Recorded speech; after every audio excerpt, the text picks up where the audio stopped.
Swan ஸ்வாப் subscribe like and share. இன்றைய நேர்காணலில் திரு CA B. பிரான்சிஸ் அமல்ராஜ் அவர்களிடம் பேட் பேங்க் பற்றிய கலந்துரையாடல். வணக்கம் சார். கடந்த ஆண்டு பொருளாதாரத்தை பற்றி எங்களுக்கு நிறையா தகவல்கள் தேவை அப்படின்னு சொல்லி உங்ககிட்ட கேட்டு தெரிஞ்சுக்கிட்டோம். அதே மாதிரி இப்போ ரீசெண்டாக நியூஸ் பேப்பரில் பேட் பேங்க் அப்படின்னு சொல்லி நாங்கள் பார்த்துட்ருக்கோம். அதை பற்றி எதுவும் விவரம் தெரியுமா சார்? எங்களுக்கு அப்படின்னா என்னன்னு சொல்லுங்கள். இதுதான் இப்போ ரீசெண்ட் ட்ரெண்டு. இப்போ நம்மளுடைய நிதியமைச்சர் நிதி அறிக்கை சப்மிட் பண்ணும்போது இந்த கான்செப்டை சொன்னாங்க. இந்த கான்செப்டை சொன்னபோது நிறைய பேருக்கு அது விளங்கலை. ஆனால் நீங்கள் இப்போ பேட் பேங்க்ங்கிற ஒரு கான்செப்டை நீங்கள் செய்தித்தாள் மூலமாக தெரிஞ்சுக்கிட்டு நீங்கள் கேட்குறதுக்காண்டி வந்திருக்கீங்க. நான் அதை எக்ஸ்பிளைன் பண்ணுறேன். நீங்கள் உங்களுக்கு என்னென்ன கேள்விகள் இருக்கோ கேள்வியை கேளுங்க, அதுக்கு நான் பதில் சொல்கிறேன். Sir, is there any experience in this kind of bank internationally? Bad பேங்க்ங்கிறத முதல்ல நான் எக்ஸ்பிளைன் பண்ணிடுறேன். அதாவது பேங்க்னு கேள்விப்பட்டிருக்கீங்க. பேங்க்னு கேள்விப்பட்டதில் good bank, bad bank. Bank ஒன்று தான். இந்த குட் பேங்க்ங்கிறது என்னென்னா என்பிஏ லெவல் கம்மியாக இருக்குது. என்பிஏங்கிறது non performing asset. Non performing அசெட்னா அவன் லோனை வாங்கிட்டு கெட்டாமல் போயிடுவான். அதனால் கெட்ட முடியாது. சூழ்நிலை சம்பந்தமாக கெட்ட முடியாத ஒரு சூழ்நிலையில் கெட்ட முடியாத ஒரு சூழ்நிலை. இப்போ பொருளாதாரத்தில் பார்த்தீங்கன்னா இப்போ என்பிஏ லெவல் 7.5% இருந்தது, 13.5% போயிட்டு. பேங்க் எல்லாம் ரொம்ப மோசமான நிலைமைக்கு போயிட்டு இருக்கு. அதனால தான் இப்போ ரீசனாக நீங்கள் பார்த்துருக்கீங்க, நிறைய பேங்க்லாம் மெர்ஜ் பண்ணியிருப்பாங்க. இந்த யூனியன் பேங்க் ஆஃப் இந்தியாவோட ஆந்திரா பேங்க்கு, கார்பரேஷன் பேங்க்கு இதெல்லாம் மெர்ஜ் பண்ணியிருப்பாங்க. இதெல்லாம் அந்த என்பிஏ லெவலை குறைக்கிறதுக்காக வேண்டிதான் இந்த சிச்சுவேஷனை மாற்றுறதுக்காக அந்த மெர்ஜஸ்லாம் வந்துச்சு. நீங்கள்லாம் கேள்விப்பட்டிருப்பீங்க, Punjab national bank, cooperative bank Mumbai, yes bank, இந்த மாதிரி பேங்க்லாம் ஏகப்பட்ட வராக்கடன் ஆகிடுச்சு. நீங்கள் நீரவ் மோடி, கிங்ஃபிஷர் மல்லையா இவங்கெல்லாம் நிறைய பணத்தை எடுத்துகிட்டு போய் பணத்தை லோன் வாங்கி அதை கெட்ட முடியாமல் இல்லை, கெட்டக்கூடிய தகுதி இருந்துமே அவங்க ஃபாரினில் போயிட்டாங்க. அவங்களை கொண்டு வரதுக்கு ரொம்ப கஷ்டப்படுறாங்க. இப்போ 2 லட்ச ரூபா லோன் வாங்குறவன் ரொம்ப கஷ்டப்பட்டு லோனை வாங்குவான். ஆனால் 2000 கோடி ரூபா லோன் வாங்குறவன் ரொம்ப ஈஸியாக வாங்கிடுறான். இப்போ இதெல்லாம் கருத்தில் கொண்டு பேங்கிங் செக்டாரை ஒரு லெவலுக்கு கொண்டு வரணுங்கிறதுக்காக வேண்டிதான் இந்த பேட் பேங்க்ங்கிற கான்செப்டே கொண்டு வந்திருக்காங்க.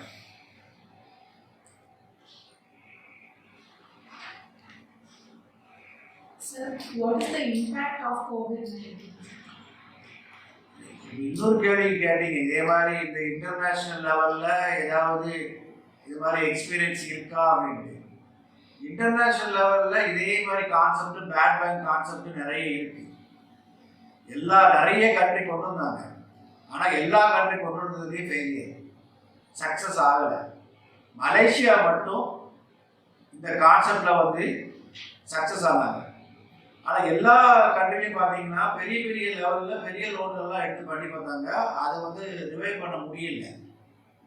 இது ஸ்மால் லோன்ஸை ரிவைவ் பண்ணுறது ஈஸி, ஆனால் பெரிய லோனை ரிவைவ் பண்ணுறது கொஞ்சம் கஷ்டம். ஆனால் இன்டர்நேஷ்னல் லெவலில் இது ஃபெயிலியர் மாடல் தான். ஆனால் இந்த மாடலை இப்போ இந்தியா எடுத்துருக்கு. ஆனால் அது என்ன நிலைமைக்கு இந்த இது சக்ஸஸ் ஆகுங்கிறத பொறுத்து தான் நம்ம பார்க்கணும். Impact of COVID-19. COVID-19 வந்ததுலேருந்து தான் உங்களுக்கு தான் எல்லாருக்குமே தெரியுமே, ஏகப்பட்ட கஷ்டப்பட்டு இருக்கோம். தொழில்கள்லாம் நலிவடைஞ்சிச்சு.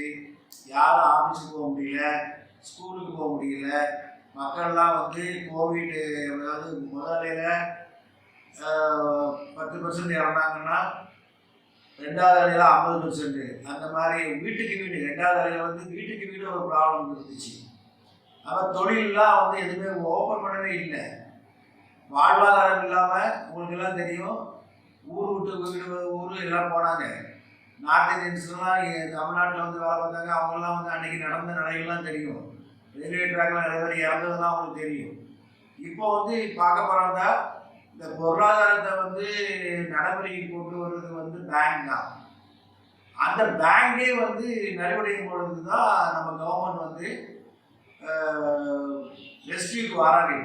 மெரிட்டக்ஸ்லாம் போகிறாங்க. இந்த பேட் பேங்க்ங்கிறது என்னன்னா, அந்த கான்செப்டை மட்டும் நான் உங்களுக்கு சொல்லிடுறேன். இந்த கோவிட் இதனால ஏன் பண்ணாங்கன்னா, பேட் பேங்க்ங்கிறது வேற ஒன்றும் இல்லை. Bank A bank, B bank, C bank 3 bank இருக்கு. 3 பேங்க்லேயுமே வந்து நிறைய வராக்கடன் இருக்கு. அப்போ அந்த வராக்கடனை வந்து யார் பார்த்துட்டு இருப்பா? அந்தந்த பேங்க்காரங்க தான் இது பண்ணிட்டு இருப்பான். அவன் நார்மல் ரொட்டீனில் அவனால் கான்சன்ட்ரேட் பண்ண முடியாது, ஃப்ரெஷ் லோன் கொடுக்க முடியாது. அதனால என்ன பண்ணாங்கன்னா, உதாரணம் சொல்கிறேன், A bank, B bank, C bank. அந்த ஏ பேங்க்ல உள்ள பேட் லோன், பி பேங்க்ல உள்ள பேட் லோன், சி பேங்க்ல உள்ள பேட் லோன் என்னது? அது என்பிஏ லோன். அந்த 3 வந்து ஒரே பேங்க் லோன் கொடுத்துருவோம், கேரண்டி. அது வந்து புதுசாக ஒரு பேங்கை ஃபார்ம் பண்ணாங்க. அது பேர் தான் பேட் பேங்க். அந்த பேட் பேங்க் வந்து எப்படி ஆரம்பிக்கிறாங்கன்னா, இதுக்காக வேண்டி நம்ம நிதியமைச்சர் வந்து 30,600 கோடி ரூபாய் வந்து இந்த பேட் பேங்க்கு வந்து செக்யூரிட்டி கான்செப்டுக்காக வேண்டி கொடுக்குறாங்க. இந்த பேட் பேங்க்கு பேர் வந்து இப்போ எப்படி ஆரம்பிச்சிருக்காங்கன்னா, national asset reconstruction company limited, NARCL. இதில் வந்து 51% வந்து பப்ளிக் செக்டர் அண்டர்டேக்கிங் வந்து ஷேர்ஸ் போடுவாங்க. அது மாதிரி 30,600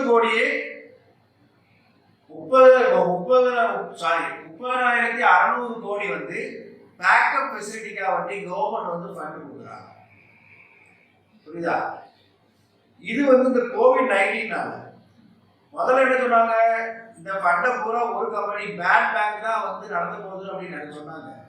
ஆனால் அப்படி கிடையாது. இந்த பேட் பேங்க் வந்து எதுனா national asset reconstruction company limited, NARCL. இந்த NARCL-ஓட இன்னொரு கம்பெனி ஃபார்ம் பண்றாங்க. அந்த கம்பெனி பேர் என்னன்னா India debt resolution company limited, IDRCL. இந்த பேட் பேங்க், இந்த ரெசல்யூஷன் கமிட்டி இதெல்லாம் சேர்ந்து தான் என்ன பண்ண போகுது, இந்த என்பிஏ வந்து ரீஸ்ட்ரக்சர் பண்ணணும். Restructuring of bad loan. அந்த பேட் லோனை பூரா வந்து ஒரே இடத்துக்கு கொண்டு வராங்க. அது பேர் தான் bad bank. What is the necessity, sir? Necessity என்ன? பேங்க்லாம் திவால் ஆகுது. கடன் வாங்கிட்டு அவ்வளோ ஓடிடலாம். கடன் வாங்கிட்டு ஓடணும்னா என்பிஏ வந்து ஜாஸ்தி இருக்கு. பிரைவேட் பேங்க்ஸ்லாம் நல்லா பண்ணிட்டு இருக்கா. 18%, 20%, 25%. நான் ஏற்கனவே சொன்னேன்ல, 7.5% என்பிஏ வந்து 13.5% டபுள் ஆகிட்டு. அப்போ என்ன ஆகும்? அந்த ஃபண்டு பூரா எங்கேயும் பிளாக் ஆகிடும். அவன் பணம் தர மாட்டான். பேங்கிங்கு உங்களுக்கு எப்படி பண்ணணும் உங்களுக்கு தெரியணும். பேங்கிங் வந்து எப்படி வந்து நடக்கணும்னு தெரியுங்கள. டெபாசிட்டை வாங்குவான். டெபாசிட்டை வாங்கின பணத்தை அவங்களுக்கு வந்து குறைஞ்ச ரேட்டில் வந்து டெபாசிட்டுக்கு வட்டியை கொடுத்துட்டு அதிக வட்டிக்கு வந்து லோனை கொடுக்கும். இப்போ அதிக வட்டிக்கு லோன் கொடுக்கும்போது தொழிலை வந்து பார்த்து கொடுக்கணும். தொழிலை பார்த்து கொடுக்கும்போது ஒருவேளை தொழில் வந்து உண்மையாகவே நல்ல தொழிலாக இருந்து அது வந்து நலிவடைஞ்சிருக்கலாம். இல்லாட்டினா என்ன பண்ணுவான், அந்த வாங்கின பணத்தை வந்து டைவெர்ட் பண்ணிடுவோம், வேற லெவலுக்கு டைவெர்ட் பண்ணிடுவோம். இப்போ பொதுவாக பார்த்தீங்கன்னா கோவிட்-19 கேட்ட பிரகாரம் பார்த்தீங்கன்னா எந்தெந்த செக்டாரில் மோசமான செக்டார்னா automobile industry out, power out, steel out, real estate out. நீங்கள் என்ன நெசசிட்டின்னு கேட்டீங்க. இதில் சுனில் மேத்தா கம்பெனின்னு ஒரு கம்பெனி போட்டாங்க. இது ரொம்ப நாளைக்கு முன்னால். அவர் வந்து இந்த மாதிரி வந்து ரீஸ்ட்ரக்சரிங்காக வேண்டி தனியாக ஒரு இது போடணும் அப்படின்னு போட்டு ஒரு கம்பெனி ஆரம்பித்தாங்க. அது பேர் வந்து அசெட் மேனேஜ்மெண்ட் கம்பெனி ஒன்று ஆரம்பித்தாங்க. இதே இது அது எப்படின்னா அந்த ஸ்ட்ரெஸ்ட் அசட்லாம் வந்து ஒரு இடத்துக்கு கொண்டு வந்து அவங்கள கலெக்ட் பண்ண சொல்லுவாங்க பணத்தை. அதை வந்து சில ரிலையன்ஸ் கம்பெனி அவங்கெல்லாம் டேக் ஓவர் பண்ணி அவங்க கொஞ்சம் கலெக்ஷன் பண்ணாங்க. ஆனால் அதில் வந்து கொஞ்சம் கலெக்ட் பண்ணுறதுல வந்து சில வந்து சமூக நீதிக்கு எதிராக போனதுனால இப்போ வந்து இந்த சிஸ்டத்துக்கு வராங்க. இப்போ கோவிட்-19 வந்து இவ்வளோ இருந்து ஒரு லெத்தார்ஜிக் ஆட்டிடியூட் வந்து வந்துருச்சு எல்லாருக்குமே. எல்லாருக்குமே என்ன ஒரு எண்ணம் வந்துச்சுன்னா, கவர்மெண்ட்டுனா வந்து நம்ம யாரும் கேள்வி கேட்க மாட்டாங்க, கவர்மெண்ட் காசை வாங்கினா நம்ம திருப்பி கொடுக்க வேண்டாம். நீங்கள் கூட இடையில பார்த்துருப்பீங்க, எல்லாரும் வந்து நகை கடன்லாம் தள்ளுபடி ஆகப்போனா ஒரே நாளில் அவங்க நகை கடன் வாங்க ஆரம்பிச்சாங்க. என்னைக்காவது நம்ம நகை கடையை போயிடலாம். அது இன்னொன்று பார்த்தீங்கன்னா எஜுகேஷன் லோன் வாங்க நீ கட்ட வேண்டாம் அப்படிங்கிற எண்ணம் இருந்துச்சு. ஆனால் கட்ட வேண்டாங்கிற மனசில் இருந்ததுங்கிறது என்னாச்சு, எஜுகேஷன் லோன்லாம் தள்ளுபடி பண்ணுது, வட்டிலாம் தள்ளுபடி பண்ணாங்க. அது மாதிரி இந்த விவசாய கடன்லாம் தள்ளுபடி பண்ணாங்க. இந்த மாதிரி சிச்சுவேஷன்லாம் என்ன ஆகுதுன்னா, இப்போ தள்ளுபடி பண்ணும்போது அந்த தள்ளுபடி எங்கே போகும்? இப்போ நீ ஒரு 10,000 கட்டணும், 10,000 லோன் வாங்கியிருங்க, 10,000 கட்டலை, 10,000 தள்ளுபடி பண்ணுறாங்க. அப்புறம் ரைட்டாக பண்ணுவாங்க. ரைட்டாக பண்ணும்போது எதில் போயிடும்? ப்ராஃபிட் அக்கௌண்ட்டில் டெபிட் பண்ணிக்குவேன். உன்னுடைய ப்ராஃபிட் வந்து கம்மியாயிடும். ஆனால் அந்த 10,000 என்ன ஆயிரும்? உன்னுடைய கேபிட்டல் வந்து வெளியே போயிடும். அப்போ அந்த கேபிட்டல் வந்து வெளியே போகும்போது யாருக்கு போகணும்? கவர்மெண்ட். அதை தான் இப்போ செய்ய போகிறாங்க. இந்த கவர்மெண்ட் வந்து அதுக்கு தான் 30,600 கோடியை வந்து இங்கே நேஷ்னல் அந்த இது கொடுக்குறாங்க, NARCLக்கு வந்து பணத்தை கொடுக்குறாங்க. வேற நம்ம கேள்விக்கு கவர்மெண்டோட ரோல். இப்போ கவர்மெண்டோட ரோல் ஏற்கனவே சொன்னேன், 2 கம்பெனி ஃபார்ம் பண்ணுறாங்க. ஒரு கம்பெனி வந்து NARCL, உங்களுக்கு தெரியும் NARCL என்னென்னு நான் ஏற்கனவே எக்ஸ்பிளைன் பண்ணியிருக்கேன். இன்னொரு கம்பெனி பேர் என்னது? IRDCL. IRDCL என்னமா? India debt resolution company. இது 2. இப்போ ஃபர்ஸ்ட் இதில் என்ன பண்ணாங்கன்னா, இந்த NPA அசட்ங்கிறது ஸ்ட்ரெஸ்ட் அசட் அப்படின்னா. ஸ்ட்ரெஸ்ட் அசட்னா ஒரு லோன் கொடுக்குறதுக்கு என்னெல்லாம் கொடுப்பான்? லோனை கொடுத்துட்டு வந்து பில்டிங்கை கொடுப்பான், மெஷினரியை மார்க்கெட் பண்ணுவான், அடுத்தது கொலாட்ரல் செக்யூரிட்டி கொடுப்பான், பிரைமரி செக்யூரிட்டி கொடுப்பான். அதான் பேங்க் வந்து கேரண்டி. பேங்க் வந்து இதாகவே ஸ்ட்ரெஸ்ட் ஆகிடுது. இந்த ஸ்ட்ரெஸ்ட் அசட் ஆன உடனே யாரும் வந்து வாங்குறதுக்கு முன் வர மாட்டாங்க.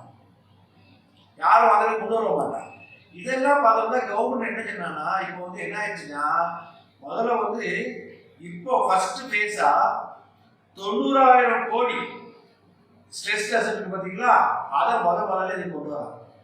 இந்த கம்பெனி கீழே கொண்டு வந்து நம்ம அதை வந்து ரீஃபேஸ் பண்ணுவோம்.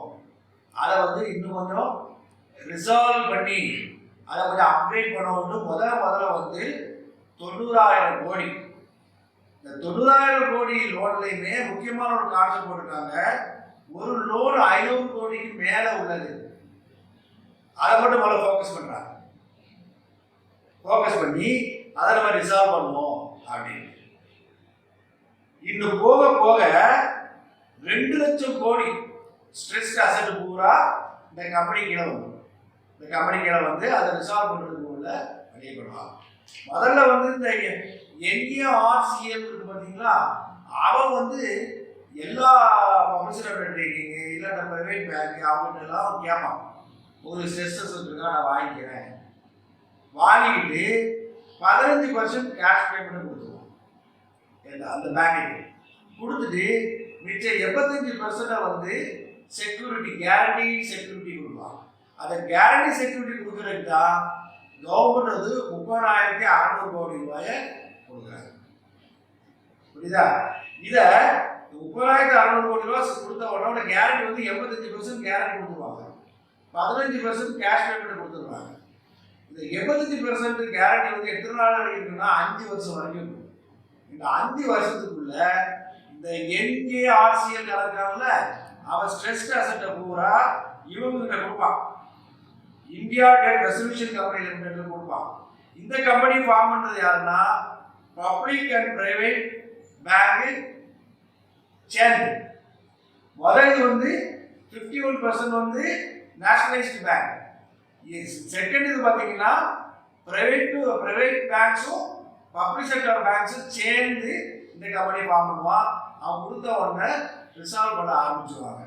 அப்போ ரிசால்வ் பண்ண ஆரம்பிக்கும் போது இதில் வந்து 85%க்கு மேலேயோ 80% கீழேயோ இருந்துச்சுன்னா 80% கீழே வந்து ஸ்ட்ரெஸ் அசெப்டுக்கு பணம் வரலன்னு வைங்களேன், அப்போ ரைட்டாக பண்ணுவோம்.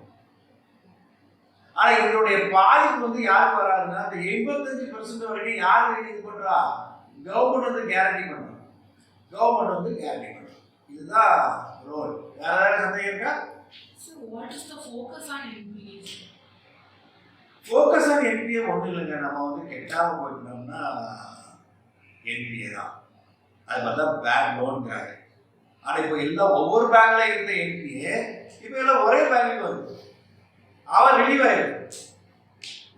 ஆகி புது லோன் கொடுக்குறதுக்கு வந்து அவன் என்ன பண்ணிடலாம், அவன் வந்து என்னென்ன இதுகள்லாம் உண்டோ, என்னென்ன கான்செப்ட்லாம் உண்டோ அதை அவன் செய்ய ஆரம்பிச்சான்.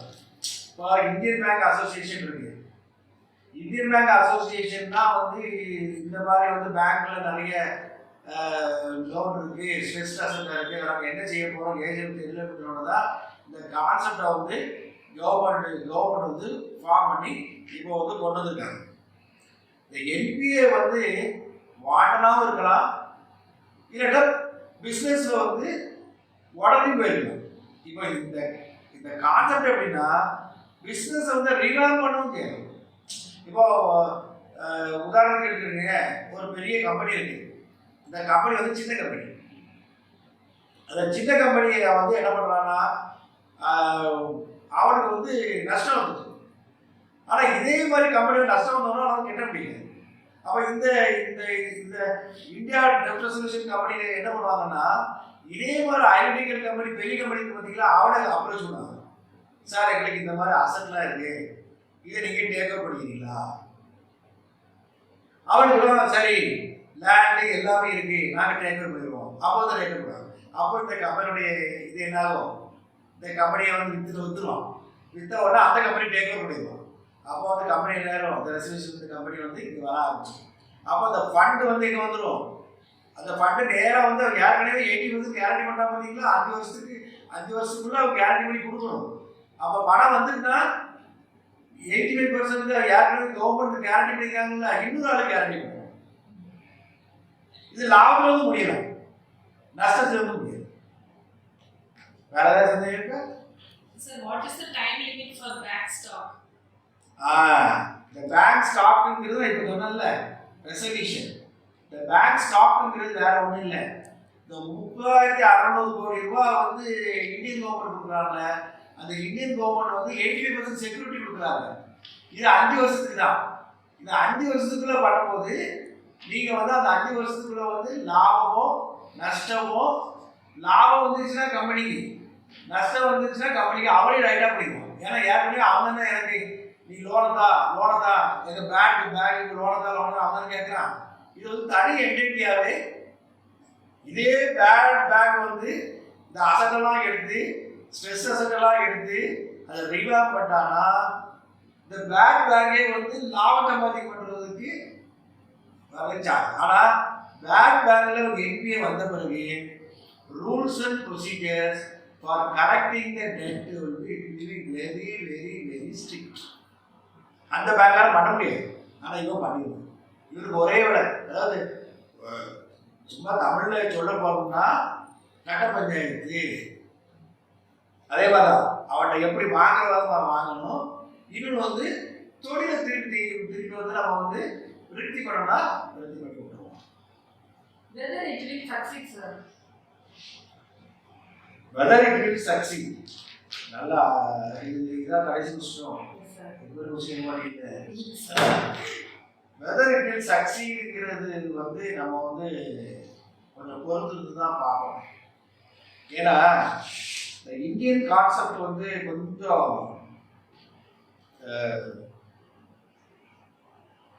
இன்டர்நேஷனல் லெவலில் ஏற்கனவே வந்து ஃபெயிலியர் மாடல்னு சொல்கிறாங்க. ஆனால் இது வந்து how far it is going to சக்சீடுங்கிறது we have to wait and see. நிறைய பேர் சொல்றாங்க இந்த இப்போ சில பேங்க்ல வந்து கம்ப்ளீட்டா என்பிஏ எடுத்துட்டான். அப்போ பேங்க்ல வந்து என்பிஏ இருக்காது. ஆனா அவங்க வந்து என்ன பண்ணணும், அவருடைய பேலன்ஸ் ஷீட் வந்து ரொம்ப கிளியரா இருக்கும். இந்த என்பிஏ கான்செப்ட் அதெல்லாம் ஒன்றுமே இருக்காது, ரொம்ப கிளியரா இருக்கும். அப்போ என்ன பண்ணலாம், இங்கே இருக்கிற 15% இது இங்கே ஒரு கேரண்டி சப்போஸ் இதாகிடுச்சுன்னா அவனுக்கு என்ன ஆயிரும், உள்ள வந்து ஃபண்டு வந்து ஃப்ளோ ஆரம்பிச்சு. ஃபண்டு ஃப்ளோ ஆகிடுச்சுன்னா you can concentrate on the new loans. ஒன்று. ரெண்டாவது, இனிமேதான் வந்து இந்த மாதிரி ஸ்ட்ரெஸ் டெஸ்ட் ஜாஸ்தி ஆகாத கவர்மெண்ட் வந்து இவங்க ஸ்ட்ரிக்டாக பிடிக்க ஆரம்பிச்சு. நீ லோன் கொடுக்கும்போது கவனமாக கொடுக்கணும். ரெஸ்பான்சிபிலிட்டி ஃபிக்ஸ் பண்ணிட்டாங்க வைங்களேன், பேங்க் மேனேஜர் எல்லாருமே ரொம்ப பயப்பட ஆரம்பிச்சுவாங்க. நம்ம லோன் வந்து கொடுத்தோம்னா ப்ராப்ளம் வருமா இல்லையா, இந்த மாதிரி இருக்கும். அதனால வந்து என்ன ஆகும், இப்போ யாருக்கிட்டே உங்களுக்கு சொன்னேன், டெபாசிட் வாங்கிட்டா லோனை கொடுக்கணும். வெறும் டெபாசிட்டே வாங்கி வட்டி போட்டு கொடுத்தனாலும் பேங்க் வந்து நஷ்டத்துக்கு. அதனால் எத்தனை லோன் கொடுக்கணும், ஆனால் லோன் வந்து கரெக்ட் லோனாக கொடுக்கணும். ஆனால் இந்த மாதிரி சிச்சுவேஷன்ஸ் வரும்போது மேனேஜர்ஸும் அஃபிஷியல்ஸும் இந்த லோன் கொடுக்குறதுல கவனம் செலுத்தினாங்கன்னா ஜென்யூன் லோன் வந்து போகுமா போகாதுங்கிறது வந்து $1 மில்லியன் கொஸ்டின். $1 million question. அதனால் இதனுடைய வளர்ச்சி, பேட் லோன், பேட் பேங்க் போது பேட் பேங்க் வந்து அவர் வந்து ரெசல்யூஷன் பாஸ் பண்ணி அதை வந்து அப்கிரேட் பண்ணுறதுக்கோ, எதை அப்கிரேட் பண்ணுறதுக்கு, ஒரு கம்பெனியை வந்து இன்னொரு கம்பெனிக்கு போகிறது ரெசல்யூட் பண்ணுறதோ, இல்லாட்டா அது நஷ்டம் வந்துச்சுன்னா சொத்துக்களை விற்று அதை எவ்வளோ லாபம் வருதோ, லாபம் வரலாம் நஷ்டமும் வரலாம், அதை வந்து அவங்களே எடுத்துட்டு இந்த 30,600 கோடி ரூபா இதில் போடுற என்ஆர்சியில் போடுறான் பார்த்தீங்களா, அது வந்து கவர்மெண்ட் என்ன பண்ணுறான், ரிவாம்ப் பண்ணுறதுக்காண்டி தான் போடுறான். இதே பேட் லோன் மேலும் மேலும் பேட் லோன் வந்து பேட் பேங்க்லேயே போச்சுன்னா இது வந்து பேட் பேங்க் வந்து ஒர்ஸ்ட் பேங்காக போகிறதுக்கும் சான்சஸ் வந்து நிறைய இருக்கு. இன்னொன்று வந்து COVID-19 வந்து இன்னும் வந்து 2023-24 வரைக்கும் போகும்னு தான் சொல்கிறான். அப்படி போகும்போது அன்ஃபோர்சின் சர்க்கம்ஸ்டான்சஸ் வரும்போது இந்த ப்ராப்ளங்கள் வர்றதுக்கு சான்சஸ் இருக்கு. அதே மாதிரி இந்த பேட் லோனை வந்து பேட் பேங்க் கொடுத்த பேங்க்குமே இன்னும் வந்து லோன் கொடுத்து அதுவும் பேட் லோன் ஆகிடுனா இன்னும் வந்து பிரச்சனைகள் வர்றதுக்கு சான்சஸ் இருக்கு. We have to wait and see, because although it is a failure model, the government of India has taken as a successful model. Let us wait and see whether it is going to be a successful bad into a good bad. Thank you very much. வேற ஏதாவது question இருக்கா? இதுதான் சொல்லுங்க sir. அப்படின்னா இந்த என்பிஏவே இருக்காதா? Bad பேங்க்னு வந்துச்சுன்னா அப்ப இந்த மற்ற பேங்க் எல்லாம் இந்த இதாச்சுன்னா என்பிஏவே அப்ப என்பிஏ அந்த பேங்க்ல இருக்காதுங்க. அதாவது இந்த பாக்கெட் இருக்குல்ல, இது வந்து குட் பேங்க். குட் பேங்க்ல இருந்து பேட் லோனை தூக்கி பேட் பேங்க்ல கொடுத்துருக்காங்க. அப்பதான் எல்லாம் சொல்லிட்டு இருந்தாங்க. ஆனா இப்ப என்னது, இந்த பேட் பேங்க் எழுதியது இன்னொரு கம்பெனி ஃபார்ம் பண்ணி நீ ரிசால்வ் பண்ணு, நீ ரோட்ல போய் அல, நீ அவனை பார்த்து பேசி. இப்போ நீங்கள் எந்த ஆஃபீஸில் ஒர்க் பண்ணுறீங்க, உங்களுக்கு பணம் வரலாம் போட பிடிக்காதீங்க, பணத்தான் கேட்கல. அது மாதிரி இந்த 3ஆவது கம்பெனிக்காரங்க India debt resolution company limited, அவன் வந்து எனக்கு நீங்கள் வந்து எப்போ உனக்கு வந்து ப்ராப்பர்ட்டி நான் எடுத்து வேற எங்கேயா பணத்தை எடுத்துக்கிறேன், இல்லைடா உங்கள் கம்பெனியே நான் வேற ஆளுக்கு எடுத்துக்கிறேன், பெரிய கம்பெனிக்கு எடுத்துக்கிறேன், இந்த மாதிரி பிரச்சனை. இப்போ உதாரணத்துக்கு சொல்ல போகிறாங்க, நமக்கு COVID-19 வந்து தமிழ்நாட்டில் வந்து நிறைய வந்து ஆக்சிஜன் தட்டுப்பாடு வந்துச்சு. ஆக்சிஜன் தட்டுப்பாடு வந்ததுக்கு காரணம் என்ன உங்களுக்கு தெரியுமா தெரியாதா? ஏன்னா சின்ன ஆக்சிஜன் கம்பெனி இருக்கு பார்த்தீங்களா, அந்த கம்பெனியை பூரா பெரிய ஆக்சிஜன் கம்பெனிக்காரன் கொண்டுட்டான். அவனை மார்க்கெட் பண்ண முடியாம கொண்டுட்டான். அவன் மொனாப்பிளியா இருந்தான் ஆக்சிஜன். அவன் மொனாப்பிளியா இருந்து கடைசி என்னாச்சு, அவ்வளோ பேர் வந்து என்ன பண்ணிட்டான், அந்த சமயத்தில் ஆக்சிஜன் சப்ளை பண்ண முடியல, சின்ன யூனிட்டை பூரா க்ளோஸ் பண்ணிட்டான். ஹாஸ்பிட்டலில் உள்ள ஆக்சிஜன் யூனிட் பூரா க்ளோஸ் பண்ணாங்க. Western interest. அதுக்கப்புறம் தான் கவர்மெண்ட் இது பண்ணி சின்ன சின்ன யூனிட்லாம் உடனே தர, சின்ன யூனிட்டாக இருந்தாலும் பரவாயில்ல ஆக்சிஜன் சப்ளை பண்ணுறதுனால தான் நமக்கு இந்த ஆக்சிஜன் தட்டுப்பாடு இப்போதைக்கு ஸ்மால் லெவல் ஆக்சிஜன் யூனிட்டை கூட தடை பண்ணி வச்சுருந்தாங்க. இப்போ அதெல்லாம் இப்போ வந்து திறந்து விட்டதுனால தான் இன்றைக்கி வரும். அதே மாதிரி தான் இங்கே வந்து குட் பேங்கில் வந்து என்பிஏவே இருக்காது. உடனே என்பிஏ வந்த உடனே பேட் பேங்க்கு தள்ளி விடுவோம். பேட் பேங்காக இருந்தால் அந்த பணத்தை கலெக்ட் பண்ணுறதுக்கும் அதோட அதை வந்து ரிவாம் பண்ணுறதுக்கும் அவன் தான் பண்ணுவான். இப்போ உதாரணத்துக்கு பார்த்தீங்கன்னா இந்த கிங்ஃபிஷர்னு ஒரு ஏர்லைன்ஸ் இருந்துச்சு. அந்த ஏர்லைனில் வந்து அவன் வந்து மலையா வந்து ஓடி போயிட்டான். ஆனால் நிறைய ஃப்ளீட் இருந்துச்சு, ஏரோப்ளைன் இருந்துச்சு.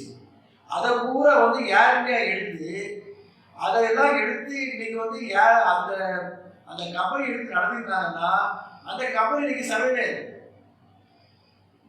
இன்னைக்கு பார்த்தீங்கன்னா ஏர்போர்ட்டில் பார்த்தீங்கன்னா அந்த கிங்ஃபிஷர் ஃப்ளைட்டு இதுன்னு பார்த்தீங்கன்னா ஏரோப்ளைன் பூரா சும்மா ஒரு வாட்டில் கட்டுற மாதிரி நினைக்கிறாங்க.